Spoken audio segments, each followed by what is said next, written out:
not nearly as funny. So, my name's Tiffany. I'm going to be reading from a manuscript I just finished. Just a little heads up, there are journal entries from a woman living after the fall of the U.S.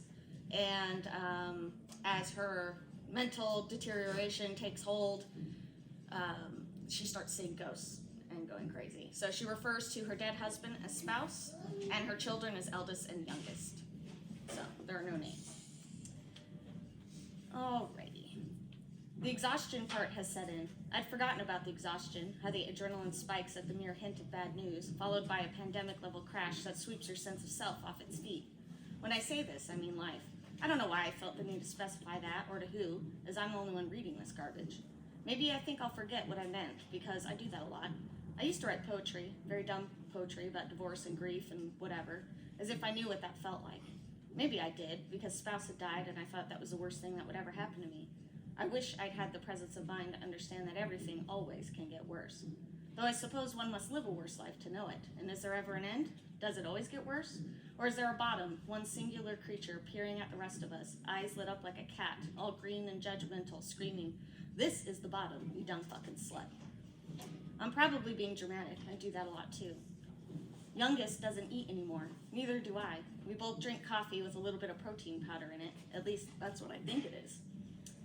We can't sleep. We don't want to sleep. Now both of us are seeing ghosts.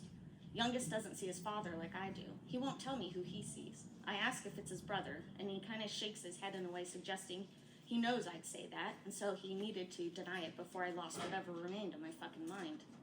Then again, he could have just been strung out like I am, not sleeping. We need to sleep. We keep seeing shit, and not sleeping only makes that worse. Spouse's neck is so long, like a comic book character, but without any of the whimsy. He seems so tired, like his head is too heavy, and the mere act of keeping it atop his shoulders is too much, so it stretches out as it lolls toward the ground, gravity stealing all the firmness of his spine. His eyes are dark and empty sockets. He fiddles with things in the dark. I hear him whispering shit, gibberish mostly, like he's speaking to himself in his sleep. It reminds me of when he used to play games on his phone, so intent on something, muttering about stats I didn't understand, occasionally yelping with frustration or success. It's like that, but fucking haunted and creepy. I yell at him to go away, but then he freezes, which is much, much worse than the muttering, and sometimes he turns to stare at me. When he does that, he doesn't stop. Just stares and stares, getting closer to my face every time I blink, until he's right there, two black nightmarish orbs watching me silently. I close my eyes so I don't have to see him, but I still can't sleep. The sensation of being watched buzzes around me and it's loud, too loud. Sometimes I can only sleep to the sound of muttering. Sometimes I wake up and it's youngest muttering, just like his dad in my nightmares. I don't even know what's real anymore. I don't think he does either. Next entry. There's a cat that keeps coming around. I thought I was imagining it at first, but then youngest mentioned it. Looks like a tiny calico tabby mix, very ballsy and slightly stupid. The thing sprints across the hallway, chasing imaginary somethings, crashing into walls like a banshee before disappearing. Before disappearing somewhere in the house, never to be found again until it's ready to be found. I think it's a girl because most calicos are female, but who knows? Could be that weird, sterile 1% that ends up being a male. At first, I thought it was Spouse again with his spider arms scuttling through the house. I would lock myself in my room when I heard it, terrified of his black eyes settling upon me, muttering with even more limbs.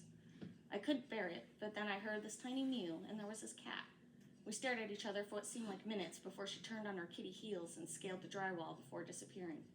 I hadn't seen a cat in ages. Honestly, I can't remember the last time I'd seen any feral creature. Not since my oldest son and his puppy. I think people were trapping them and killing them, eating their meat. Makes sense. Not sure if it's a good sign or a bad sign that the animals are returning. Could mean that the people are satisfied, fed, and not compelled to kill anything that moves. Could also mean that the people are dying, so the animals feel brave again. I've yet to leave my house to know one way or another, and I'm not sure I want to do that. I need to sleep.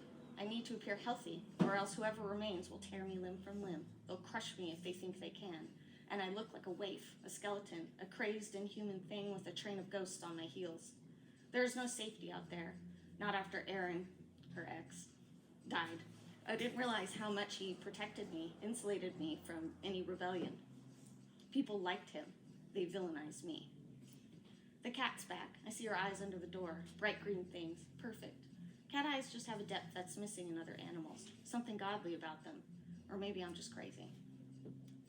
And then this is the last one. The cat was running up and down the halls all night. Tried to corner her, get her into my room so I could shut the door, but she resisted all my efforts. Every time I tried to settle in and sleep, she would kick back up again, sprinting up the walls, yowling, running and running. Somehow I fell asleep. I was drunk and passed out. But I fell asleep and woke up to silence. Should have been a blessing, but every alarm inside my body jolted. I knew something was wrong. Things are always wrong when it's that quiet. I couldn't find that fucking cat. I looked up and down the hall, inside every room. I shook Youngest awake and asked him if he'd seen the cat. He was so delirious from sleep, he acted like he'd never seen any cat before. But he has, we've talked about it. So I go back to my room thinking the thing finally got wise and escaped, and I find it. Or I find blood. And I find Spouse in the corner with his too long neck, muttering again as he picks the guts from this cat like tiny slices of cheese from a charcuterie board. The squelching sound still turns my stomach when I think about it. His teeth were so sharp.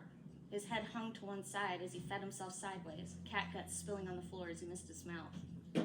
I thought I dreamed it, hoped I had, but the blood and guts were still there in the morning. I didn't even clean them. My hands were covered in blood anyway. Did I kill the cat? I don't even know. Why would I kill a cat? Even in my delirium. But does it make it any better that it was the ghost of my dead husband instead? Doesn't matter. That's where I'll stop.